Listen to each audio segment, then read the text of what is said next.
Ay, ay, ay, ay, ay. ¿Eh? No, mi botella quiero. Nada más. Solo la botella. Sí. Sí.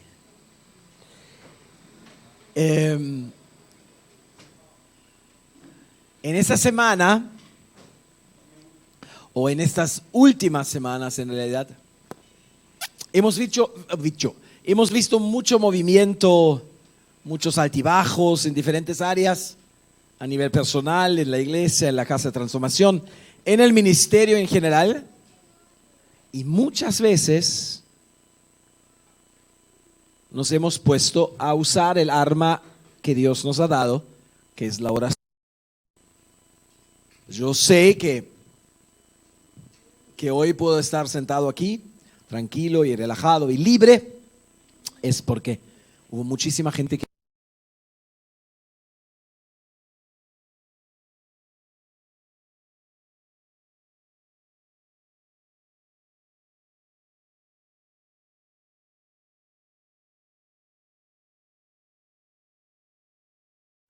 una ampliación de esa cantidad de armas que Dios nos da para vivir de una manera diferente, para poder cambiar situaciones y para ver a Dios a nuestro favor. Así que no te puedes perder la oración del tabernáculo el jueves, porque vamos a hablar sobre la oración de justicia.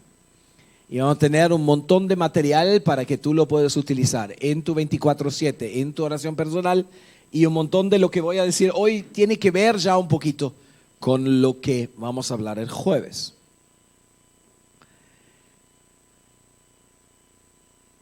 Creo que muchos de nosotros vivimos por debajo del nivel que Dios quiere que vivamos. Yo creo que muchos de nosotros nos manejamos como que si Dios no existiera. Intentamos de resolver las cosas como nos parece. Confiamos mucho en el hablar, en el comunicar, en buscar soluciones. Y nos olvidamos que en realidad los verdaderos cambios y la verdadera transformación necesita sin falta una intervención divina. Necesita que Dios mete mano. A lo mejor lo tenemos claro en una parte de nuestro cerebro, pero por lo general nos es demasiado complicado. Primero, esperar para que Dios se mueva, y segundo, no sabemos muy bien cómo hacer para que se mueva. Y muchas veces la buena solución tuya en realidad es un impedimento para que Dios pueda actuar. Muchas veces lo que tú crees que es lo mejorcito, al final de cuentas excluye a Dios para poder hacer lo que Él quiere hacer. Hay un texto en la Biblia que habla bastante claro de eso, y quiero que lo veamos juntos. Lo tengo desmenuzado un poquito porque son 16 versículos, para no leerlo todo y después volver a tocarlo. Está en Marcos 9, versículo 14 al 29. Evangelio de Marcos, capítulo 9, versículo 14 al 29, y voy a usar la Nueva Traducción Viviente para esta interpretación. Dice: cuando regresaron a donde estaban los demás discípulos, vieron que los rodeaba una guerra y que algunos maestros de la ley religiosa discutían con ellos. Cuando la multitud vio a Jesús, todos se llenaron de asombro y corrieron a saludarlo. ¿Sobre qué discuten?, preguntó Jesús. Sobre las botellas de lata que hacen mucho ruido cuando se caen.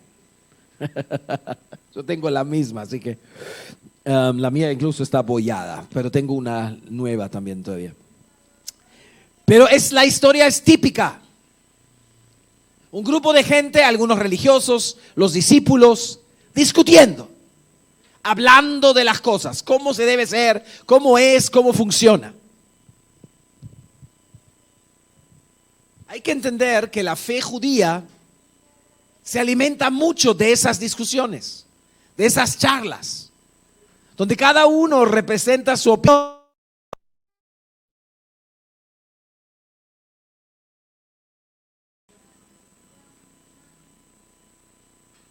Pero en realidad es una situación donde todos no saben muy bien qué hacer. Entonces, ¿qué hacen? Hablan.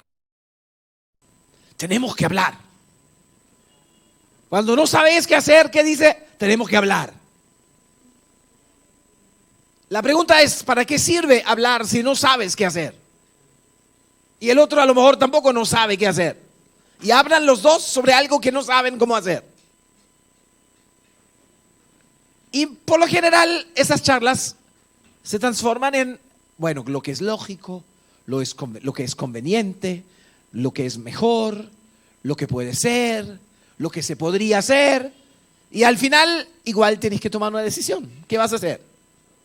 Al final queda en, uy, ¿qué hago? O metemos a más gente. Hacemos lo que la gente hace. Hacemos lo que todo el mundo cree. Hacemos lo que nos parece mejor. Pero la historia sigue. Dice, un hombre de la multitud tomó la palabra y dijo, Maestro, traje a mi hijo para que lo sanaras. Está poseído por un espíritu maligno que no le permite hablar. Y siempre que este espíritu se apodera de él, lo tira violentamente al suelo y él echa espuma por la boca, rechina los dientes y se pone rígido. Así que les pedí a tus discípulos que echaran fuera el espíritu maligno. Pudieron hacerlo. ¡Wow! Una situación fuerte. Hay un hombre que aparentemente no tiene siempre el control sobre sí mismo. Aparentemente eso no va solo a un problemita, sino se pone a rechinar, se pone a pelear, se tira al piso, queda todo duro. Y ya no es dueño de sus propios movimientos. Echa espuma por la boca. ¿Te imaginas? Que se ve feo. Y ese papá debe estar bastante desesperado, porque cuando eso sucede, imagínate todo lo que pasa en una casa, cuando hay alguien así moviéndose. Y probablemente cuando estaban discutiendo, porque dice habían unos religiosos ahí, estaban viendo, ok, ¿de quién es la culpa? ¿Por qué será? ¿Qué demonio puede ser? ¿Qué demonio no es? ¿Dónde lo hemos visto? Pero ninguno sabía qué hacer realmente. Incluso los discípulos no sabían qué hacer. Pero a veces, en nuestro caso, no es tan obvio que hay un problema espiritual. Porque en ese caso está clarito que es un problema espiritual, ¿verdad? Pero si tú te peleas todo el tiempo con alguien, a lo mejor tú no piensas en primera instancia que es un problema espiritual. O tú te quedas dormido todas las mañanas, a lo mejor no piensas que es un problema espiritual. Pues estoy cansado porque trabajo mucho, porque no duermo bien en la noche, porque me falta magnesio, me falta no sé qué cosa puede faltar para que duermas más. Potasio. Tienes una sobreproducción de melatonina, que por eso duermes todo el día.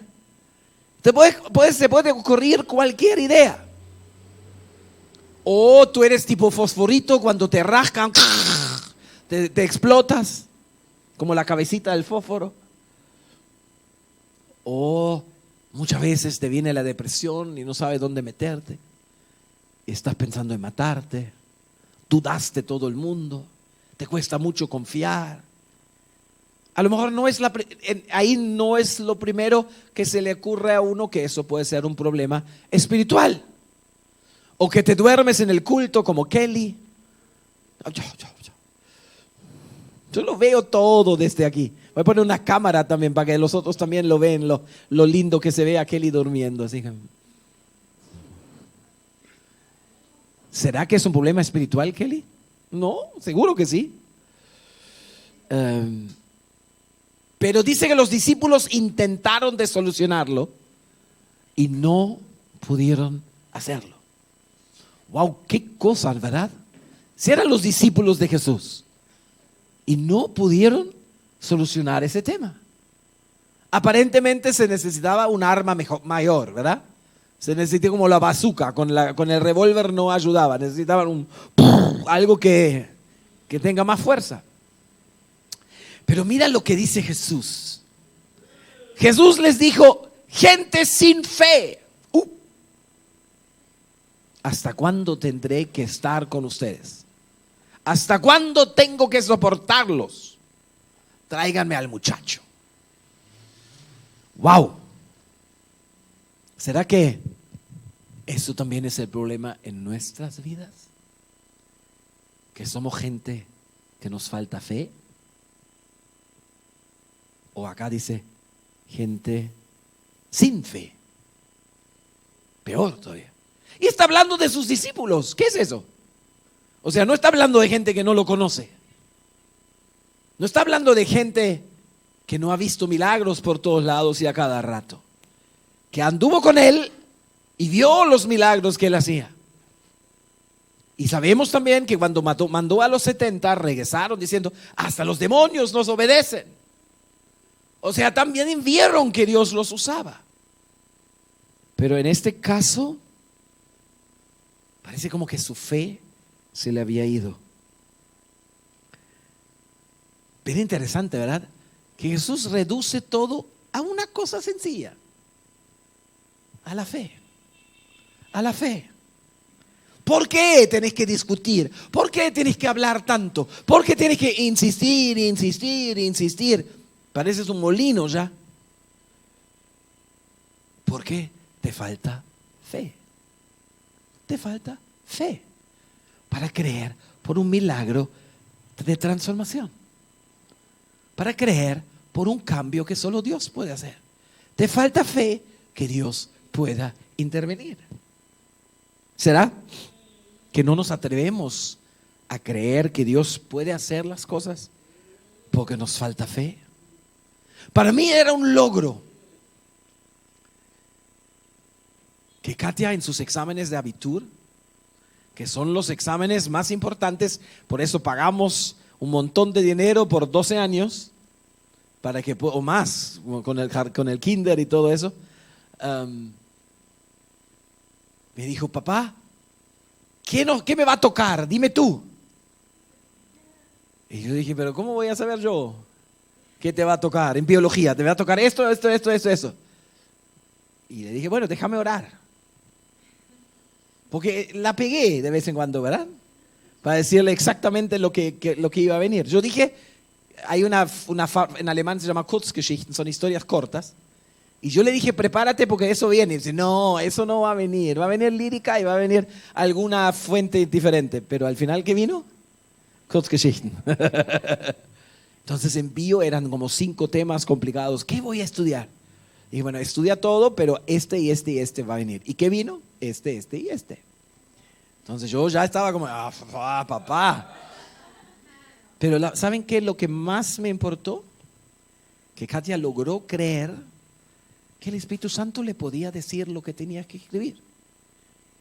Y fue así, poquito antes del examen de bio, tuvo una impresión de volver a leer algo y exactamente ese mismo ejercicio apareció después en el examen. El mismo.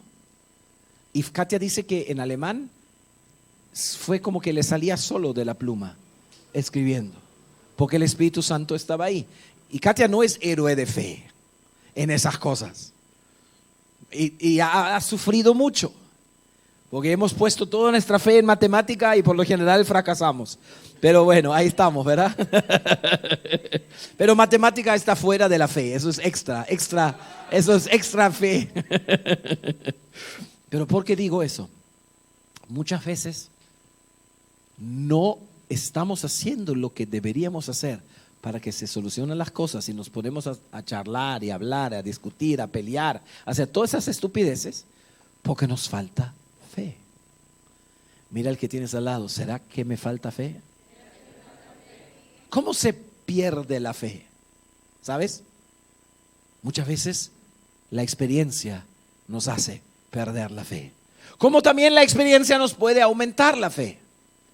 Pero cuando las cosas no salen como nosotros queremos, muchas veces eso nos da un golpe mucho más allá de lo que estamos viendo que no funciona o de no lograr lo que queremos lograr, sino nos va la fe. Nos va la fe. Otra cosa que nos puede quitar la fe es la frustración. Ya llevo tantos años y todavía no me apareció la media naranja. Ya llevo exámenes de matemática y todos los metí al tacho. Ya llevo tanto intento y se me fue. Frustración. Lo que también te puede quitar la fe es el pecado.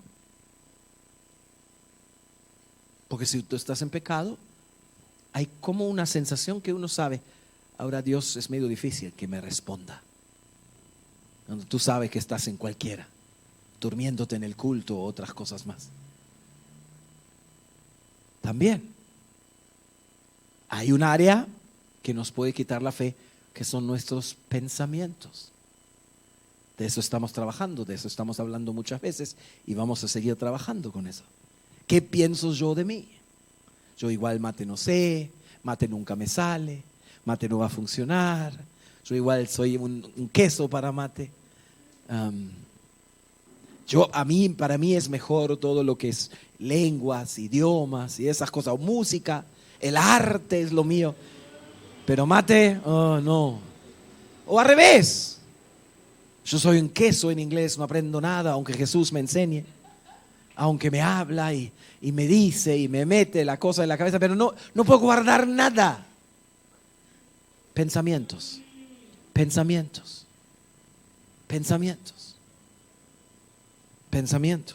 nos pueden quitar la fe.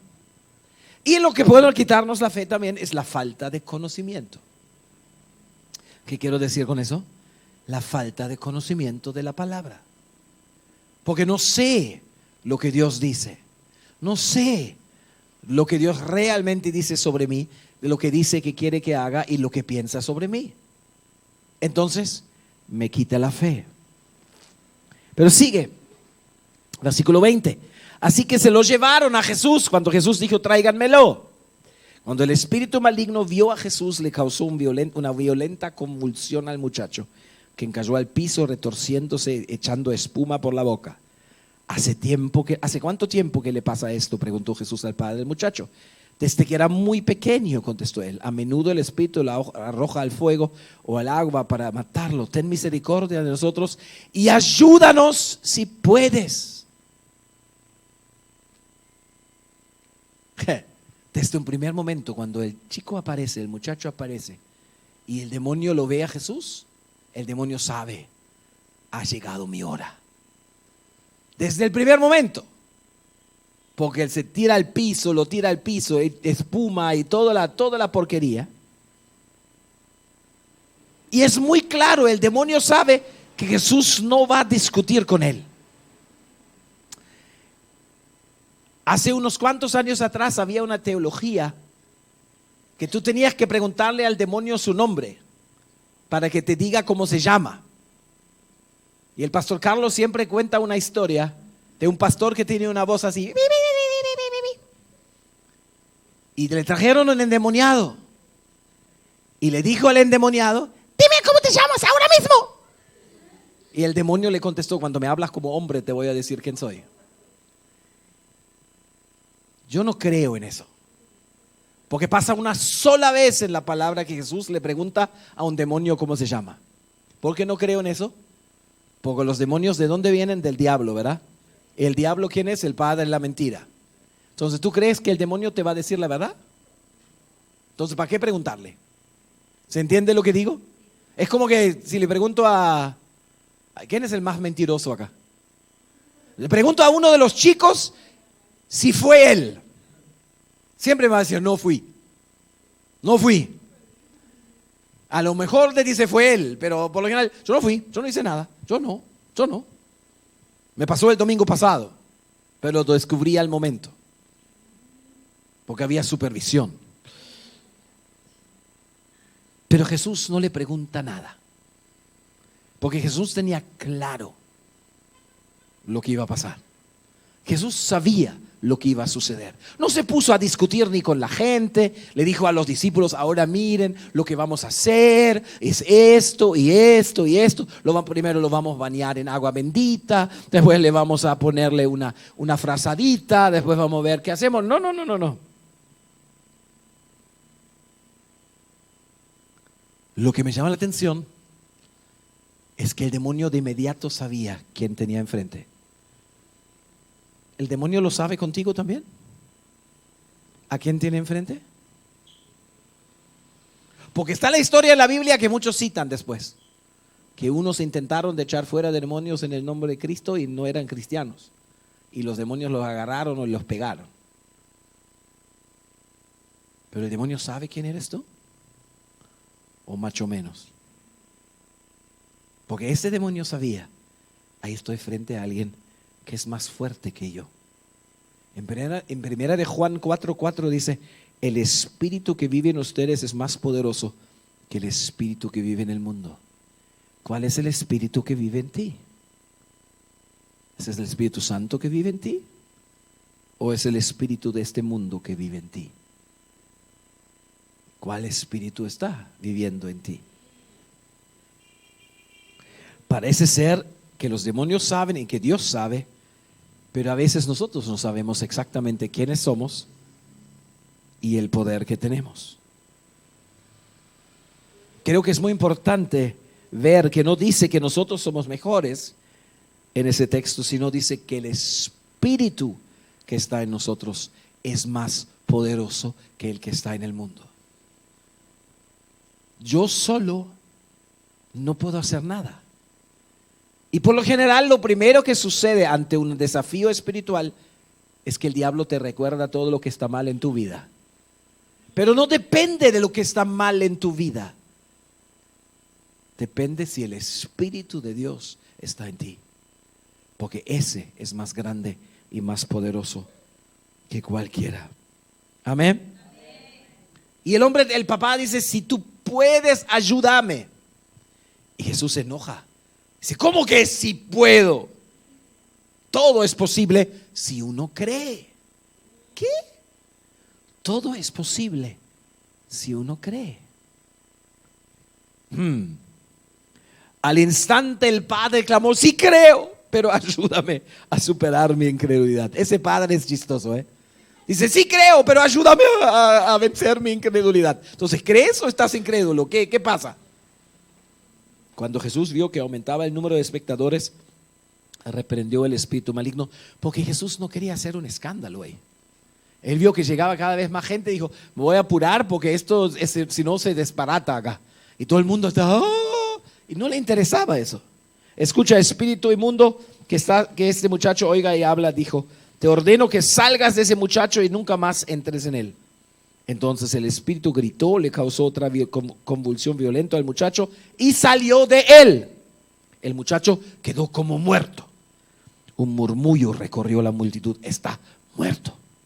Decía la gente, pero Jesús lo tomó de la mano, lo levantó y el muchacho se puso de pie. Aparentemente sí, Jesús se enojó con la pregunta si puede hacer algo y lo deja en claro: yo puedo y yo quiero. Hay un texto más donde Jesús le preguntan también si tú quieres, y él dice: yo puedo y yo quiero. Mira al que tienes al lado, dile: Jesús puede y Jesús quiere. ¿Y saben lo que me gusta? No se quedó en la mitad, porque el demonio se fue y el chico quedó así tirado y toda la gente decía: no, ahora se murió. ¿Qué está peor? ¿Que está endemoniado o muerto? Ahora se murió. Y Jesús no escucha esas estupideces. Dice que se agachó, le tomó de la mano, vamos a caminar, y se levantó y se incorporó. Pero Jesús no se quedó a la mitad del camino. Ay, saqué fuera el demonio, miren. No. Lo terminó de hacer como lo tenía que hacer. Él insiste hasta el final. ¿Tú también? ¿Tú también? ¿O te alcanza que tus chicos se están empezando a portar bien? ¿Te alcanza que te obedecen un poquito más? ¿Te alcanza? Ya vengo a la célula y al culto, ahora me piden todavía que vengo el viernes en la noche. No, ya, por favor, eso ya. ¿Vas hasta el final? ¿O te quedas a la mitad del camino? ¿O te quedas a la mitad del camino? Yo creo que tenemos que aprender de que hasta que la cosa no está como tiene que ser, no hay que parar. No hay que parar. Más tarde, cuando Jesús quedó a solas en la casa con sus discípulos, ellos le preguntaron: ¿por qué nosotros no pudimos expulsar ese espíritu maligno? Y Jesús contestó: esa clase solo puede ser expulsado con oración. En algunas traducciones agregan y con ayuno, pero no está en todas las traducciones, aunque creo que el ayuno ayuda a concentrarnos en lo que se trata. Pero te hago una pregunta: ¿tú lo ves a Jesús orar acá? No ora. Él le dice al demonio, primero habla con la gente, después le dice al demonio, andate, y se va. Y entonces, ¿de qué está hablando? ¿Cómo es eso? Esa clase solo puede ser expulsado en oración. Y me parece que la oración de Jesús había sucedido antes. Óigame bien, la oración de Jesús no es como la tuya. ¿Sabes cuál es la oración de los bomberos? Cuando el fuego ya está, cuando la casa ya está en llamas. Por favor, Señor, ayúdame, por favor, ahora mismo. Ya. Eso se llama la oración de los bomberos. Pero Jesús no está hablando de la oración de los bomberos. Cuando la familia ya se está desparramando, ay Señor, sana a mi familia, restaura a mis hijos. Ya es tarde. Ya es tarde. Jesús dice, esta clase de demonio solo sale con oración. ¿Sabes? La oración de la que habla Jesús sucede antes. Sucede todos los días. Sucede en lo escondido.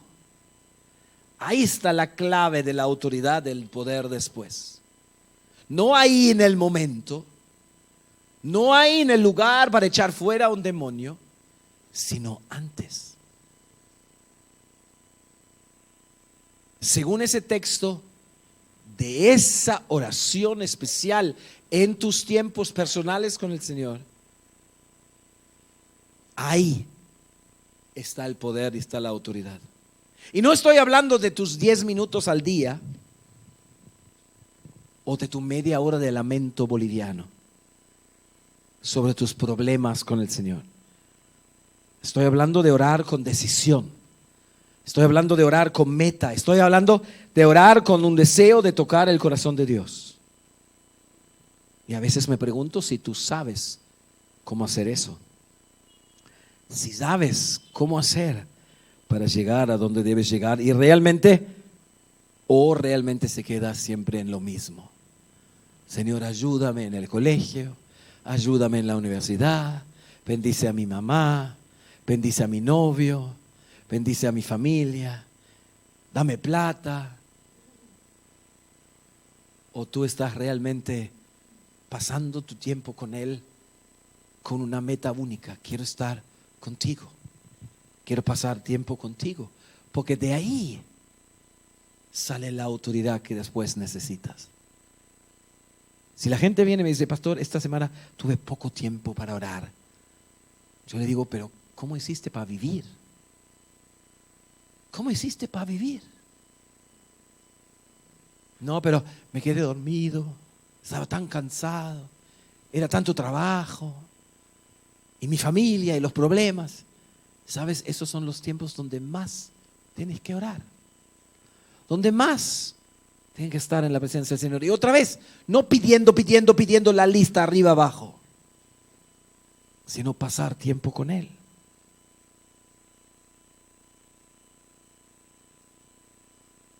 Muchas veces nos quedamos a la mitad del camino, porque ya suena el celular, ya nos tenemos que ir, ya no hay tiempo.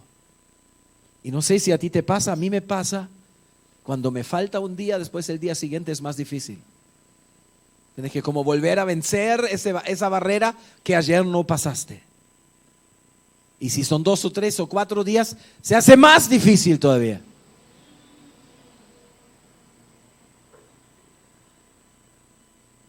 Yo me pregunto, ¿cómo podemos hacer para tener esa autoridad y ese poder que nace en nuestra oración con Él? Y hay un texto que vamos a ver muy extenso el jueves, donde Jesús está siendo tentado por el diablo. Ustedes conocen la historia, por razones de tiempo no lo voy a leer por completo, pero Jesús, en cada tentación que el diablo le pone, Jesús le dice una cosa siempre: no, las Escrituras dicen, pues las Escrituras dicen. Es muy interesante cómo Jesús encara ese tema del pelear directamente con el diablo. No usa su idea, no usa su capacidad, usa la palabra. Él conocía la palabra. Y hay que pensar un poquito, porque él no tenía su celular para buscar el versículo bíblico, ahí va a mover por dónde. No tenía ni el libro de la Biblia porque no existía. Estaban los rollos grandotes que estaban sola, porque un rollo de Torah es carísimo, porque eso está escrito a mano, y si hay un error, aunque un punto mal puesto, hay que quemarlo todo y hay que volver a empezar. Eso no es una Torah. Hoy cuesta entre $25,000 y $50,000, y solo tienen menos libros que nosotros todavía, el rollo ese. Por eso lo cuidan mucho. Pero para poder escribirlo hay un respeto muy especial hacia la palabra. Pero Jesús no tenía nada de eso. Tampoco tenía una Biblia en el bolsillo para sacarla y espérate, diablo, voy a ver qué dice la palabra. Lo tenía que saber. Estaba todo grabado en su espíritu y lo tenía listo para el momento correcto. Me estoy dando cuenta ahora, cuando estaba en Ecuador, me llamó la atención. Yo fui a una iglesia bautista de niño y teníamos escuela dominical, donde todos los meses o cada 6 semanas mínimamente hacíamos un examen bíblico, donde tú tenías que saber los versículos bíblicos de memoria. Y a mí me divertía eso. Yo lo ganaba siempre o terminaba segundo, por ahí estaba siempre. Porque a mí me gustaba aprender eso de memoria. Pero ¿sabes qué?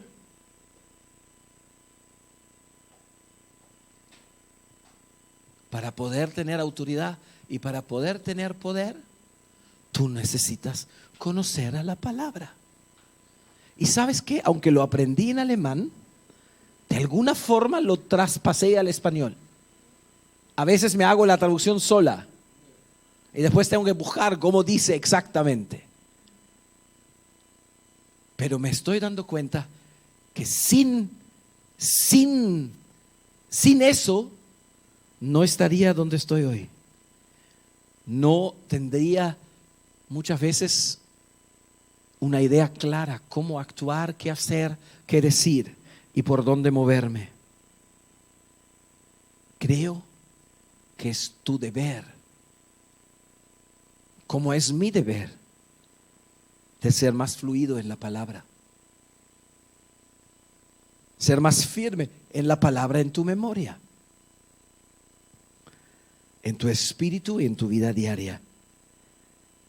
No es por los versículos mismos. Eso también es importante para saber, como que Jesús le respondió cada vez que el diablo le dijo, te doy todo eso. Él dijo, no, pero la escritura dice tal cosa. Si tú haces tal cosa, yo no, la escritura dice tal y tal cosa. No es por los versículos, sino Cuando tú conoces Biblia, tú sabes cómo es Dios. Si tú conoces Biblia, tú sabes cómo Él piensa. Tú sabes cómo Él se mueve. Tú sabes cuáles son sus formas, sus maneras, cuál es su método. Y tienes una idea mejor cómo moverte tú, cómo hacer las cosas para que le agradan. Yo me acuerdo todavía en la pandemia cuando citábamos Salmo 91, que los chicos estaban ahí, pa, pa, pa, pa. Y no sé si a ti te pasó, pero a mí me pasó cada vez que los escuchaba, yo sentía, había algo en el mundo espiritual que se sacudía. Y por eso yo creo que la pandemia para nosotros fue el mejor tiempo de nuestras vidas. Porque teníamos establecido lo que dice la palabra. No todo entendíamos. Yo creo que a algunos de los chicos se les pregunta ¿qué significa eso? Y dicen, no sé. Pero igual tenía poder. Igual tenía autoridad. Y lo hacían con unas ganas. Estamos en un tiempo donde tus ideas, tu formación de parte de tus padres o de tus pares servirán para avanzar, para poder lograr algunas cosas, pero no servirán para ver transformación, no servirán para ver cambios, no servirán para lograr lo que anhelamos tanto de conocerlo más. Me puse a buscar y interesantemente hay una app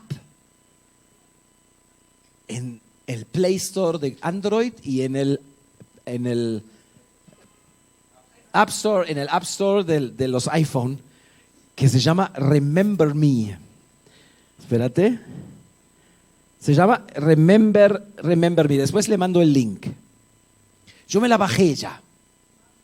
Está en español, en alemán, en inglés, en chino, en vietnamita, en coreano, en polaco, en romano. Y hay gente que ha trabajado para ti. Por ejemplo, hay uno que tiene 499 promesas. Para todos los días una promesa para aprender. Y cuando tú apretas te muestra un pedacito. Y tú tienes que hablar diciendo cómo termina. Y si no lo sabes puedes mirar y después te lo grabas. Pero ¿sabes? Es muy importante que tú y yo aprendamos palabra. Que conozcamos la palabra del Señor. Ustedes con los chicos. Ay, no, pero no quieren aprender de memoria. Van a tener que aprender de memoria. Fíjate que nuestros hermanos en China no tienen Biblia muchas veces. Y lo único que los sostiene en la cárcel es poder conocer la palabra de memoria. Yo admiro a esa gente. Yo admiro hasta los pastores antiguos que hay acá en La Victoria que te saben la Biblia arriba abajo. Eso no significa que después hacen todo lo que tendrían que hacer, pero tienen una herramienta poderosísima para crecer. Tienen una herramienta que Jesús usó para vencer al diablo. ¿Tú crees que tú vas a poder sin eso? ¿Tú crees que tú vas a poder sin eso si Jesús lo necesitó? Ay, pastor, es difícil leer Biblia. Todos los días. Mira lo que eso era supuestamente un link. Un segundo, lo voy a abrir. Lo voy a abrir para leerle algunas ideas que encontré hoy en internet, porque obviamente no estoy inventando todo, porque ya está inventado. 5 consejos para memorizar la Biblia. Memorizar las escrituras no solo moldea nuestras mentes, sino nos lleva a aprender a escuchar la voz de nuestro Señor. Porque la Biblia dice, mis ovejas oyen mi voz y yo las conozco y ellos me siguen. El proceso de memorización puede ser una gran oportunidad para asegurarnos de no rechazar a aquel que habla, como dice en Hebreos 12. Primero, diversifica tus elecciones. Puedes memorizar libros enteros. Aaron quiere el internet. Puedes memorizar libros enteros o capítulos enteros. Ya que se quiere bajar la aplicación, escúchame primero. Después lo ves. Te mando el link, no te apures. Eso es de tiempo en tiempo en tiempo, ¿ok? Por ejemplo, puedes empezar en Romanos 8, aprenderlo de memoria. Habla del amor de Dios. Suena interesante, ¿no? Sería interesante saberlo de memoria. Pues, si Dios contra nosotros, con nosotros, ¿quién contra nosotros? ¿Se entiende lo que voy? Mi preferencia del que escribe eso es memorizar secciones claves. Por ejemplo, Tito 3, 1 al 7. Pero tú puedes hacerlo como tú quieres. Segundo, llévatelo contigo durante el día. Escríbalo o hacelo prominente o fácil accesible en tu teléfono, si tienes celular ya.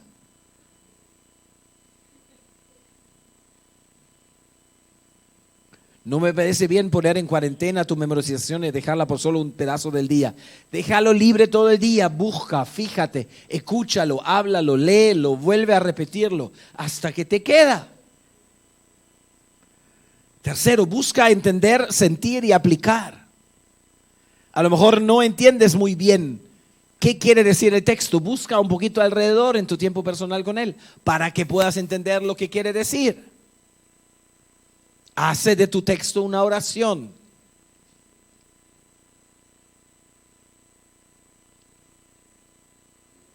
Porque es muy importante que nosotros sepamos cómo y de dónde viene.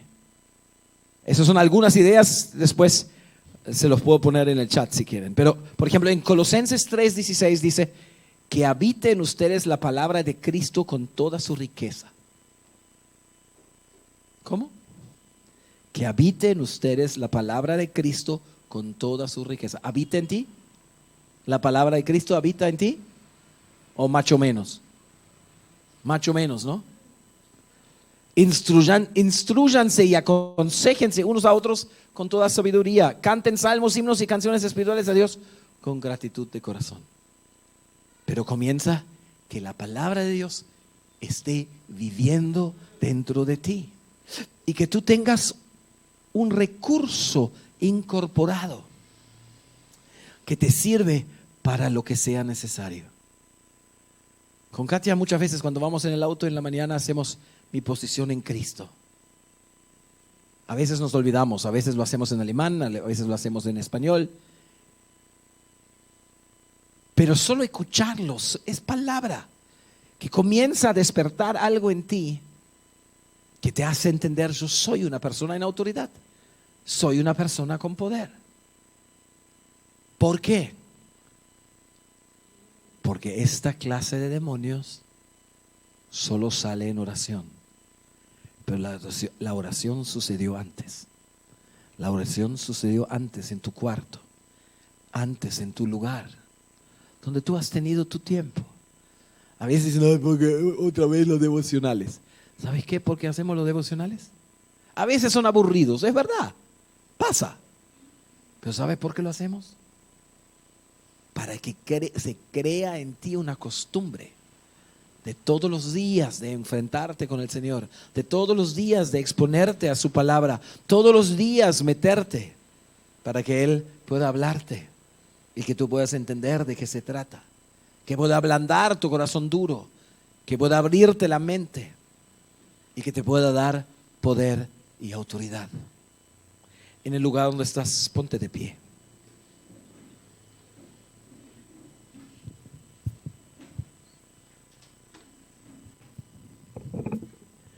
Yo creo que muchos de nosotros nos dimos cuenta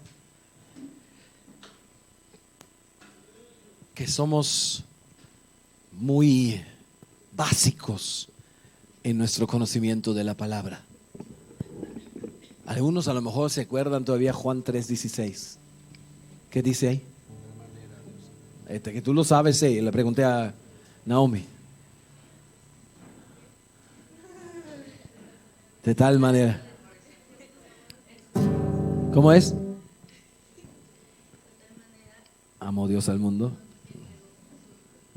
Más o menos, por ahí va. Pero, ¿entendés? ¿Tú lo sabes? ¿Cómo es? Su único hijo que ¿Cómo? de tal manera Dios amó a su... No, amó no. No, Dios, no, porque de tal manera Dios amó al mundo que dio a su único hijo para que el que crea, para que todo el que crea en él, debe haber vida, no se pierda. Vida eterna. No se pierda más. Fíjense, Juan 3:16 o Juan 1:1. No, Juan 1:1.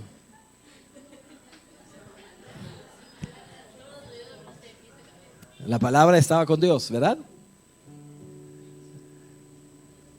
Salmo 1. Bienaventurado aquel. Hechos 1:8, ¿qué dice ahí? Amén. Y recibiréis poder cuando venga sobre vosotros el Espíritu Santo. Y seréis mis testigos en Jerusalén, Judea, Samaria, hasta los fines del mundo. Se dan cuenta que hay un montón de esas cosas que sabemos pedacitos. A lo mejor ya. Pero los pedacitos no nos van a ayudar. Tenemos que saber qué dice realmente. Amén. Tercera de Juan. Amado, yo deseo que tú seas prosperado en todo, más que tengas salud, así como prospera tu alma. Así, pastor. Sí.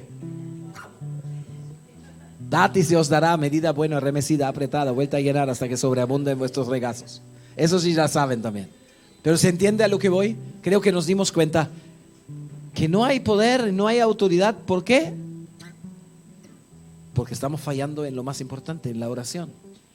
Estamos fallando en ese tiempo con Él, donde lo buscamos y donde leemos su palabra, donde lo aprendemos, donde lo metemos en nuestro cerebro. ¿Para qué? Para que sea algo que llevamos naturalmente en nosotros.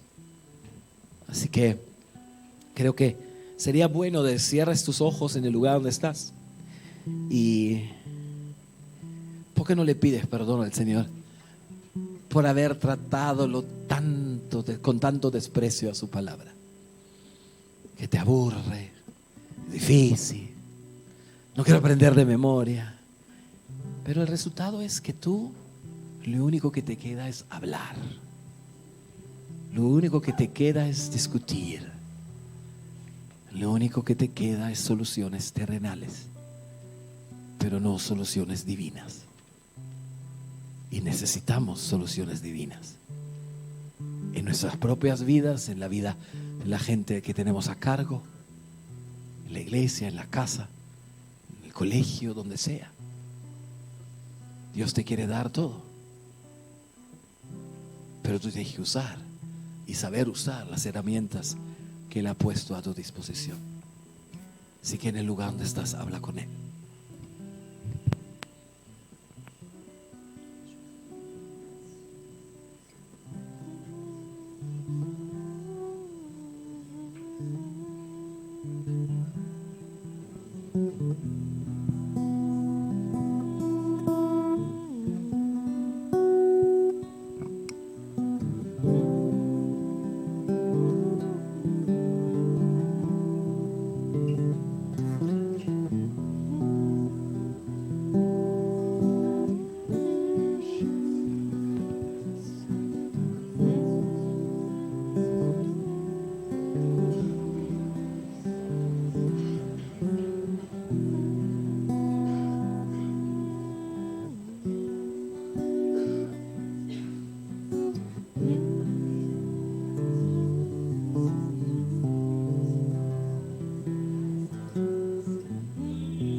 Señor, te damos gracias por tu palabra.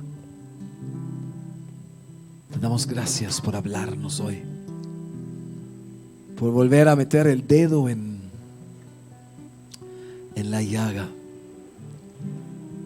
Sino donde no somos, no estamos a la altura de lo que eres tú. Señor, perdónanos donde hablamos mucho y oramos poco, donde hablamos mucho pero conocemos poco de tu palabra. Señor, perdónanos donde es tan fácil para nosotros buscar soluciones humanas en lugar de buscar soluciones divinas. Señor, te pedimos perdón y te pedimos que tú nos des el placer y el privilegio en estos 4 meses que faltan hasta el fin de año de desarrollar un hambre por tu palabra y una capacidad de aprender fácilmente tu palabra, sea con app o sin app, sea con libros o sin libros. Pero Señor, queremos volver a tomar tu palabra en serio, de conocerla, de honrarla, de valorarla, Señor. En el nombre de Jesús. En el nombre de Jesús. Oh, yes, Lord. Gracias, Jesús. Gracias, Jesús. Espíritu Santo, encienda nuestros corazones con tu palabra.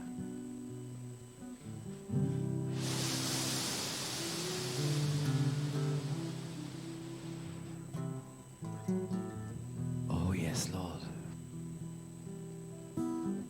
Aleluya, Jesús.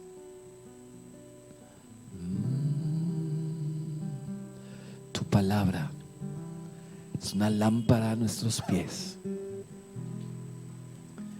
Tu palabra es la que nos guía. Tu palabra es la base de nuestra vida y de las decisiones que tomamos. Te honramos, Señor. Tu palabra es una lámpara a mis pies y una luz en mi andar. Tu palabra es una lámpara a mis pies y una luz en mi andar. Si yo tengo temor, el camino se perdió. Sigue siempre a mi lado. Nada temeré, pues contigo estaré.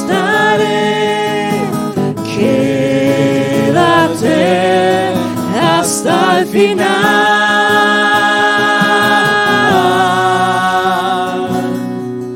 Tu palabra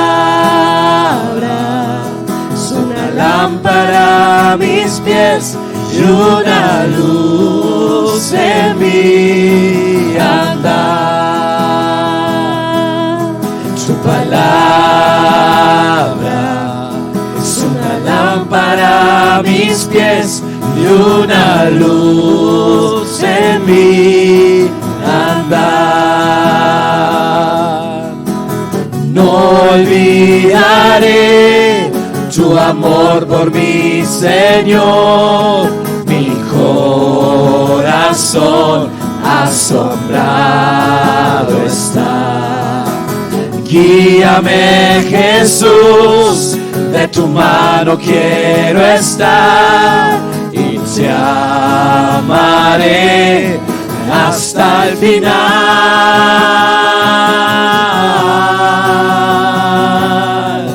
Tu palabra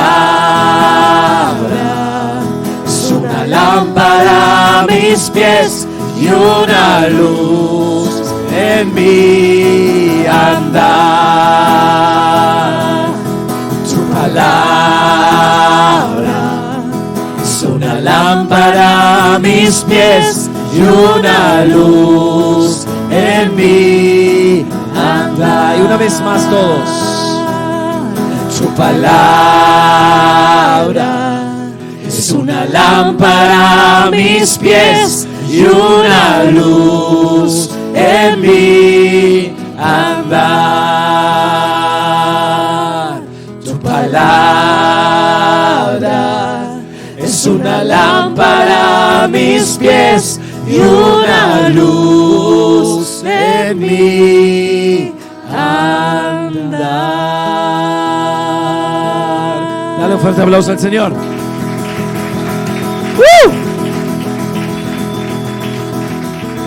Aleluya.